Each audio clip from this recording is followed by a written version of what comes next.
how do you explain when things don't go as we assume? Or better, how do you explain when others are able to achieve things that seem to defy all of the assumptions? For example, why is Apple so innovative? Year after year after year after year, they're more innovative than all their competition. And yet, they're just a computer company. They're just like everyone else. They have the same access to the same talent, the same agencies, the same consultants, the same media. Then why is it that they seem to have something different? Why is it that Martin Luther King led the civil rights movement? He wasn't the only man who suffered in a pre-civil rights America, and he certainly wasn't the only great orator of the day. Why him? And why is it that the Wright brothers were able to figure out controlled powered manned flight when there were certainly other teams who were better qualified, better funded, and they didn't achieve powered manned flight, and the Wright brothers beat them to it? There's something else at play here. About 3.5 years ago, I made a discovery, and this discovery profoundly changed my view on how I thought the world worked, and it even profoundly changed the way in which I operate in it. As it turns out, there's a pattern. As it turns out, all the great and inspiring leaders and organizations in the world, whether it's Apple or Martin Luther King or the Wright brothers, they all think, act, and communicate the exact same way, and it's the complete opposite to everyone else. All I did was codify it. And it's probably the world's simplest idea. I call it the golden circle.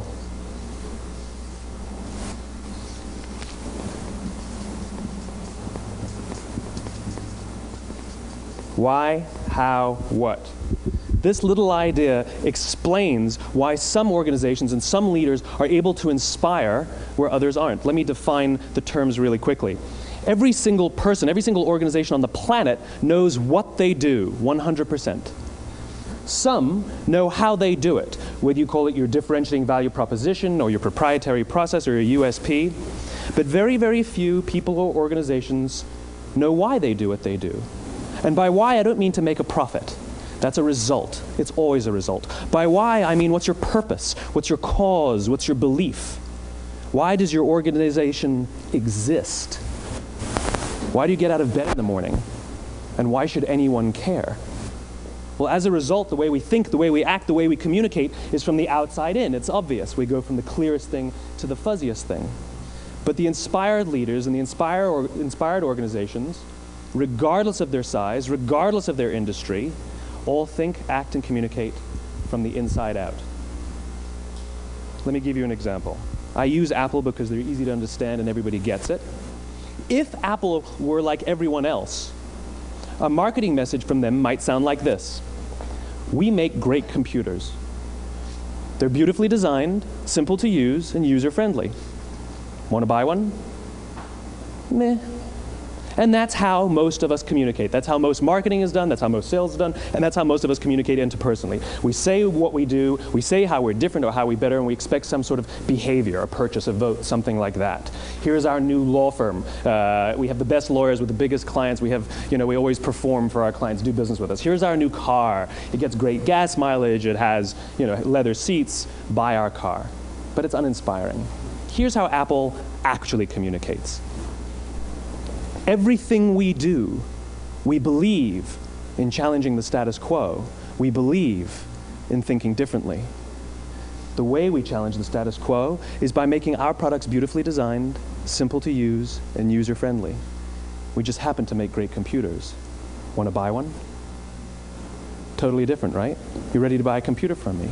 All I did was reverse the order of the information. What it proves to us is that people don't buy what you do, people buy why you do it. People don't buy what you do, they buy why you do it. This explains why every single person in this room is perfectly comfortable buying a computer from Apple. But we're also perfectly comfortable buying an MP3 player from Apple, or a phone from Apple, or a DVR from Apple. But as I said before, Apple's just a computer company. There's nothing that distinguishes them structurally from any of their competitors. Their competitors are all equally qualified to make all of these products. In fact, they tried. A few years ago, Gateway came out with flat-screen TVs. They're eminently qualified to make flat-screen TVs. They've been making flat-screen monitors for years. Nobody bought one.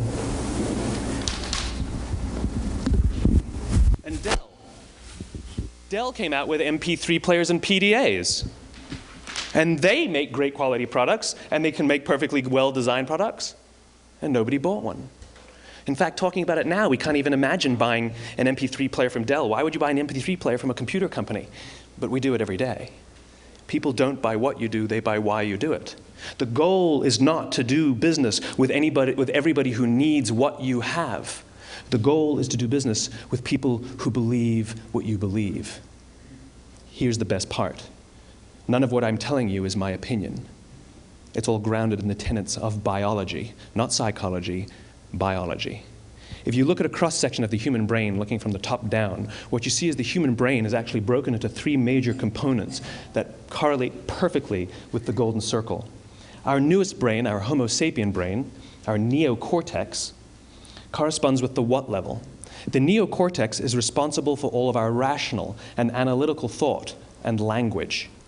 The middle 2 sections make up our limbic brains, and our limbic brains are responsible for all of our feelings, like trust and loyalty. It's also responsible for all human behavior, all decision-making, and it has no capacity for language. In other words, when we communicate from the outside in, yes, people can understand vast amounts of complicated information like features and benefits and facts and figures. It just doesn't drive behavior. When we communicate from the inside out, we're talking directly to the part of the brain that controls behavior, and then we allow people to rationalize it with the tangible things we say and do. This is where gut decisions come from. You know, sometimes you can give somebody all the facts and your figures, and they say, I know what all the facts and details say, but it just doesn't feel right. Why would we use that verb? It doesn't feel right. Because the part of the brain that controls decision-making doesn't control language. And the best we can muster up is, I don't know, it just doesn't feel right. Or sometimes you say you're leading with your heart, or you're leading with your soul. Well, I hate to break it to you, those aren't other body parts controlling your behavior. It's all happening here in your limbic brain, the part of the brain that controls decision-making and not language. But if you don't know why you do what you do, and people respond to why you do what you do, then how will you ever get people to vote for you or buy something from you, or more importantly, be loyal and want to be a part of what it is that you do? Again, the goal is not just to sell people who need what you have. The goal is to sell to people who believe what you believe. The goal is not just to hire people who need a job. It's to hire people who believe what you believe. I always say that, you know, there's, if you hire people just because they can do a job, they'll work for your money. But if you hire people who believe what you believe, they work for you with blood and sweat and tears. And nowhere else is there a better example of this than with the Wright brothers. Most people don't know about Samuel Pierpont Langley. And back in the early 20th century, the pursuit of powered man flight was like the dot-com of the day. Everybody was trying it. And Samuel Pierpont Langley had what we assume to be the recipe for success. I mean, even now, you ask people, why did your product or why did your company fail? And people always give you the same permutation of the same 3 things. Undercapitalized, the wrong people, bad market conditions. It's always the same 3 things. So let's explore that. Samuel Pierpont Langley was given $50,000 by the War Department to figure out this flying machine. Money was no problem. He held a seat at Harvard and worked at the Smithsonian and was extremely well connected. He knew all the big minds of the day. He hired the best minds money could find, and the market conditions were fantastic. The New York Times followed him around everywhere, and everyone was rooting for Langley. And how come we've never heard of Samuel Pierpont Langley? A few hundred miles away in Dayton, Ohio, Orville and Wilbur Wright. They had none of what we consider to be the recipe for success. They had no money. They paid for their dream with the proceeds from their bicycle shop. Not a single person on the Wright brothers' team had a college education, not even Orville or Wilbur. And the New York Times followed them around nowhere. The difference was Orville and Wilbur were driven by a cause, by a purpose, by a belief. They believed that if they could figure out this flying machine, it'll change the course of the world. Samuel Pierpont Langley was different. He wanted to be rich, and he wanted to be famous. He was in pursuit of the result. He was in pursuit of the riches. And lo and behold, look what happened. The people who believed in the Wright brothers' dream worked with them with blood and sweat and tears. The others just worked for the paycheck. And they tell stories of how every time the Wright brothers went out, they would have to take 5 sets of parts because that's how many times they would crash before they came in for supper. And eventually, on December 17th, 1903, the Wright brothers took flight. And no one was there to even experience it. We found out about it a few days later. And further proof that Langley was motivated by the wrong thing, the day the Wright brothers took flight, he quit. He could have said, "That's an amazing discovery, guys, and I will improve upon your technology." But he didn't. He wasn't first. He didn't get rich. He didn't get famous. So he quit. People don't buy what you do, they buy why you do it. And if you talk about what you believe, you will attract those who believe what you believe. Well, why is it important to attract those who believe what you believe? Something called the law of diffusion of innovation. And if you don't know the law, you definitely know the terminology. The first 2.5% of our population are our innovators. The next 13.5% of our population are our early adopters. The next 34% are your early majority, your late majority, and your laggards. The only reason these people buy touch-tone phones is because you can't buy rotary phones anymore. We all sit at various places at various times on the scale, but what the law of diffusion of innovation tells us is that if you want mass market success or mass market acceptance of an idea, you cannot have it until you achieve this tipping point between 15 and 18% market penetration, and then the system tips. And I love asking businesses, what's your conversion on new business? And they love to tell you, oh, it's about 10%, proudly. Well, you can trip over 10% of the customers.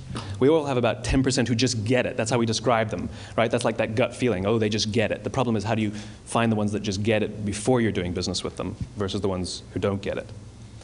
So it's this here, this little gap, that you have to close, as Geoffrey Moore calls it, crossing the chasm. Because you see, the early majority will not try something until someone else has tried it first. And these guys, the innovators and the early adopters, they're comfortable making those gut decisions. They're more comfortable making those intuitive decisions that are driven by what they believe about the world, and not just what product is available. These are the people who stood online for 6 hours to buy an iPhone when they first came out, when you could have just walked into the store the next week and bought one off the shelf. These are the people who spent $40,000 on flat-screen TVs when they first came out, even though the technology was substandard. And by the way, they didn't do it because the technology was so great. They did it for themselves. It's because they wanted to be first. People don't buy what you do, they buy why you do it. And what you do simply proves what you believe. In fact, people will do the things that prove what they believe. The reason that person bought the iPhone in the first 6 hours, or stood in line for 6 hours, was because of what they believed about the world and how they wanted everybody to see them. They were first. People don't buy what you do, they buy why you do it. So let me give you a famous example, a famous failure and a famous success of the law of diffusion of innovation. First, the famous failure. It's a commercial example. As we said before a second ago, the recipe for success is money and the right people and the right marketing conditions, right? You should have success then. Look at TiVo. From the time TiVo came out about 8 or 9 years ago to this current day, they are the single highest quality product on the market. Hands down, there is no dispute. They were extremely well funded. Market conditions were fantastic. I mean, we use TiVo as a verb. I TiVo stuff on my piece of junk Time Warner DVR all the time. But TiVo is a commercial failure. They've never made money. And when they went IPO, their stock was at about $30 or $40 and then plummeted, and it's never traded above 10. In fact, I don't think it's even traded above 6, except for a couple of little spikes. Because you see, when TiVo launched their product, they told us all what they had. They said, we have a product that pauses live TV, skips commercials, rewinds live TV, and memorizes your viewing habits without you even asking. And the cynical majority said, we don't believe you, we don't need it, we don't like it, you're scaring us. What if they had said, if you're the kind of person who likes to have total control over every aspect of your life, boy, do we have a product for you. It pauses live TV, skips commercials, memorizes your viewing habits, etc., etc. People don't buy what you do, they buy why you do it, and what you do simply serves as the proof of what you believe. Now let me give you a successful example of the law of diffusion of innovation. In the summer of 1963, 250,000 people showed up on the Mall in Washington to hear Dr. King speak. They sent out no invitations, and there was no website to check the date.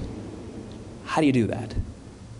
Well, Dr. King wasn't the only man in America who was a great orator. He wasn't the only man in America who suffered in a pre-civil rights America. In fact, some of his ideas were bad.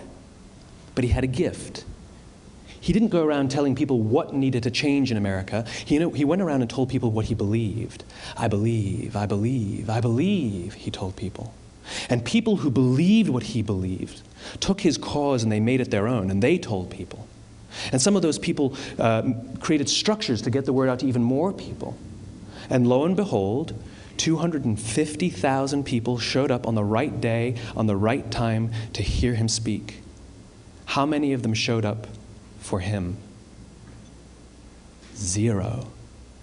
They showed up for themselves.